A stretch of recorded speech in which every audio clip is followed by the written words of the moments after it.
Bye bye Kolkata, bye bye India. Train का experience ज़रूर share करूंगा, बहुत वंडरफुल ट्रेन है, लेकिन जो मोहब्बत मुझे यहाँ पर मिली है वो लाजवाब है। मैंने स्टेडियम देखा तो वो ईडन गार्डन कलकत्ता का स्टेडियम जब मैं देखता था तो मैं कहता था कि ये सबसे बड़ा स्टेडियम है, या एमसीजी का मेलबर्न का जब मैंने स्टेडियम देखा तो मुझे लगा कि यार वो बहुत बड़ा स्टेडियम है। बंदा अपने इस पूरे दौरे में नहीं देखा, लोग 100 ऑफ लोगों को रोज मैं मिलता था, और जिसको पता चलता था मैं पाकिस्तान से आया हूँ तो वो बहुत पॉजिटिव है। रेगुलेशन मैंने देखे कि हर किसी को फॉलो करना पड़ता है और हर कोई वहाँ पे फॉलो कर रहा है। बैंकिंग जो होती है हमारी ऑनलाइन बैंकिंग, उसका सारा सेटअप जो है ना वो भारत में है।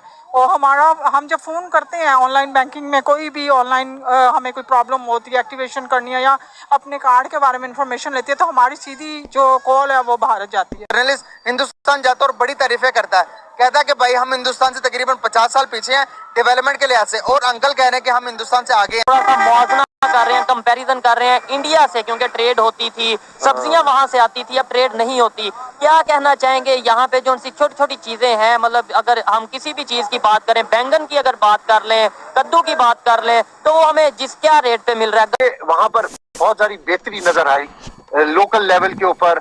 आवाम को वहाँ पे बहुत सारी सहूलतें हैं। आप मार्केट्स के अंदर जाते हैं, यहाँ की मार्केट्स चले जाएं, वहाँ की मार्केट्स चले जाएं, तो डिफरेंस है। हमारा मुल्क है, हमें अपने मुल्क को सपोर्ट करना चाहिए, हम किसी भी कंट्री में जाएं। हम आगे, हमसे टेक्नोलॉजी में आगे है, इकोनॉमी में आगे है, मैन पावर में आगे है, हर चीज में आगे है हमसे। लेकिन आज जब मैंने अहमदाबाद का स्टेडियम देखा तो मैं समझता हूँ कि ये सबसे बड़ा स्टेडियम है इस वक्त दुनिया में। हेलो दोस्तों, जय हिंद। हिंदुस्तान स्पीक में आपका बहुत बहुत स्वागत है।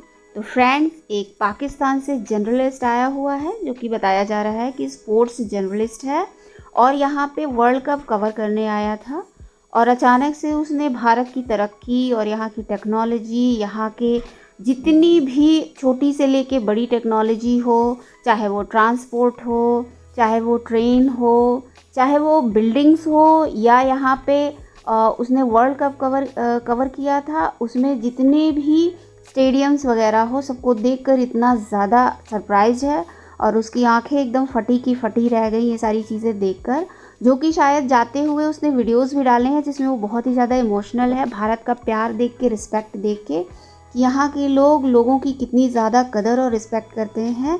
तो बार बार अपने जो ब्लॉग्स होते हैं उसमें इसका जिक्र भी कर रहा है और बता भी रहा है कि भारत के लोग कितने बड़े दिलदार हैं। और वो वही बातें पाकिस्तानी मीडिया में और वहाँ की सोशल मीडिया में चल रही हैं लगातार, और जाते जाते भी और वहाँ पे पहुँचने के बाद भी उसने भारत की बहुत ही ज़्यादा तारीफ़ की है और बहुत ही ज़्यादा इमोशनल है। तो आइए इस पर वहाँ के लोगों की क्या राय है देखते हैं। में मैंने बॉम्बे तक का सफ़र किया है, तो अब वहाँ पे मजीद ट्रेन बहुत ज़्यादा हो गई हैं। फिर जो उनका जो सेंट्रल ट्रेन का सिस्टम है, अंडरग्राउंड ट्रेन है, जो उनकी मेट्रोज है, वो बहुत ज़्यादा आउटस्टैंडिंग है। मुझे वहाँ पर बहुत सारी बेहतरी नज़र आई लोकल लेवल के ऊपर। आवाम को वहाँ पर बहुत सारी सहूलतें हैं। आप मार्केट्स के अंदर जाते हैं, यहाँ की मार्केट्स चले जाएं, वहाँ की मार्केट्स चले जाएं, तो डिफरेंस है। लोगों का एटीट्यूड, असल बात है, मैं आपको फिर कह रहा हूँ कि वो मोहब्बत करने वाले लोग हैं, और मैंने कहा जहाँ पे मोहब्बत होती है वहाँ पे डेवलपमेंट बहुत तेजी से होती है। ये कल्चर है हमारा पाकिस्तान और इंडिया का। आपने इंडियन फूड की मेरी वीडियोस देखी होंगी, उसमें साउथ इंडियन फूड थोड़ा सा डिफरेंट है, बेंगलोर का फूड डिफरेंट है, अहमदाबाद का गुजराती फूड है वो टोटल डिफरेंट है, उसके मसाले और हैं। आप दिल्ली साइड के ऊपर खाना खा लें, प्रेम पर, एकता पर बिलीव करते हैं, इसलिए भारत इतना खूबसूरत है।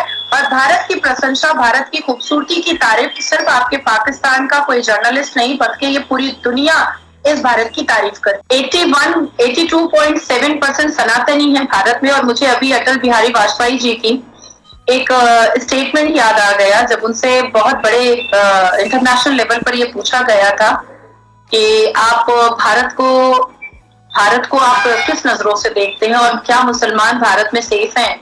तो अटल बिहारी वाजपेयी जी ने बहुत खुले लफ्जों में ये बात कही थी कि भारत के मुसलमान इसलिए सुरक्षित है क्योंकि इस भारत में 82.7% सनातनी है, इसलिए सुरक्षित है। भारत की मस्जिदें इसलिए सुरक्षित है क्योंकि यहाँ पर 82.7% सनातनी है। भारत की मुसलमान महिलाएं इसलिए सुरक्षित है और सीना चौड़ा करके सर उठा करके जीती हैं क्योंकि यहाँ पर 82.7% सनातनी है। भारत के मदरसों से लेकर के भारत के हर मुस्लिम कौम 72 फरके इसलिए सर उठा करके जीते हैं क्योंकि यहाँ पर भारत में 82.7% सनातनी है और ये सनातनी मानवता पर, प्रेम पर, एकता पर बिलीव करते हैं, इसलिए भारत इतना खूबसूरत है। और भारत की प्रशंसा, भारत की खूबसूरती की तारीफ सिर्फ आपके पाकिस्तान का कोई से बड़े जर्नलिस्ट को ले लो, बड़े से बड़े कैमरामैन को ले लो, बड़े से बड़े प्रीचर को ले लो, बड़े से बड़े जियोपॉलिटिक लेवल के लोगों को ले लो, ब्यूरोक्रेट को ले लो, किसी को भी उठा लो, हर जगह आप देखोगे कि भारत की तारीफ होती है क्योंकि भारत, ये 9 साल में बदलता हुआ भारत, ये 9 साल में हमारे भारत के प्रधानमंत्री श्री नरेंद्र दामोदर दास मोदी जी का सजाया हुआ भारत, ये 9 साल में सनातन धर्म को आगे दिखा करके उनकी प्रथाओं को, उनकी संस्कृति को, उनके संस्कार को दिखाता हुआ भारत आज इस पूरी दुनिया में इज्जत भरी निगाहों से देखा जा रहा है। अरूज पर जाता है ना तो वो उसको पूरी दुनिया देखती होती है, ठीक है। अब इंडिया अरूज पर जा रहा है तो उसको पूरी दुनिया देखेगी। अगर पाकिस्तानी जर्नलिस्ट नहीं भी दिखाएगा फिर भी नजर आएगा। अगर पाकिस्तान अच्छे मकाम पर खड़ा होगा तो फिर भी लोग नजर आएंगे ना उनको। जब पाकिस्तान अच्छे मकाम पर नहीं आया तो इसमें कसूर अवाम का भी है और हुक्मरानों का भी है। जबरदस्त बात बोली आपने। तो वो अरूज पे क्यों है इस वक्त? उनके हुक्मरान अच्छे हैं और अवाम अच्छा है, उनकी सपोर्ट करती है, ठीक है। हमारी अवाम अब यहाँ पर मेट्रो चली है तो वो मेट्रो के हालात देख लें आप कैसे हैं, डिसिप्लिन नहीं है उनमें। जैसे जब मतलब कि एक मेट्रो बस आई है तो उसमें मतलब भेड़ बकरियों की तरह सवार होते हैं क्योंकि उनको पता है कि उनके पीछे भी एक और मेट्रो बस आएगी, लेकिन फिर भी उसी में भेड़ बकरियों की तरह सवार हो जाते हैं।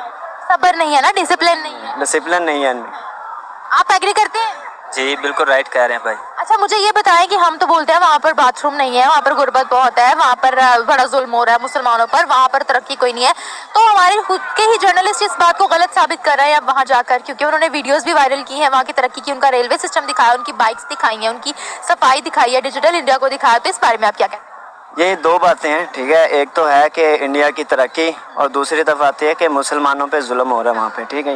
ये दोनों एक बात नहीं है। आपने तरक्की की बात की, वो तरक्की की बात बता दी, और जो मुसलमानों के साथ बिहेवियर अच्छा नहीं हो रहा इंडिया वालों का, ये गलत बात है। क्योंकि यहाँ पर पाकिस्तान में भी हैं इंडिया मतलब नॉन मुस्लिम लोग हैं, लेकिन आज तक मुसलमानों ने उनके साथ कोई नॉन बिहेव नहीं किया। तो जड़ावाला वाला वाकया कौन सा था, कैसा था, फिर क्यों हुआ था? वो कराची में वाकया क्यों हुआ था, सिंध में वाकया क्यों हुआ था, फिर माइनॉरिटीज यहाँ से खत्म क्यों हो रही है? ये पाकिस्तान की आवाम कुछ इस तरह की भी है ना कि मतलब कि जी हाँ, एक मतलब कि गंदी मछली जो पूरे तालाब को गंदा कर देती है, ठीक है। अब ये तो नहीं कह सकते कि पूरा पाकिस्तान सही है, मुसलमान सारे के सारे सही हैं, नहीं, इस तरह नहीं है। मतलब मुसलमान कुछ हैं, लोग हर जगह होते हैं, जिसकी वजह से पूरा मुसलमान यानी कि ना बदनाम होता है इस वजह से। तो ओवरऑल अगर देखा जाए हमारे कानून के मुताबिक क्या राइट्स दिए गए हैं माइनॉरिटीज को?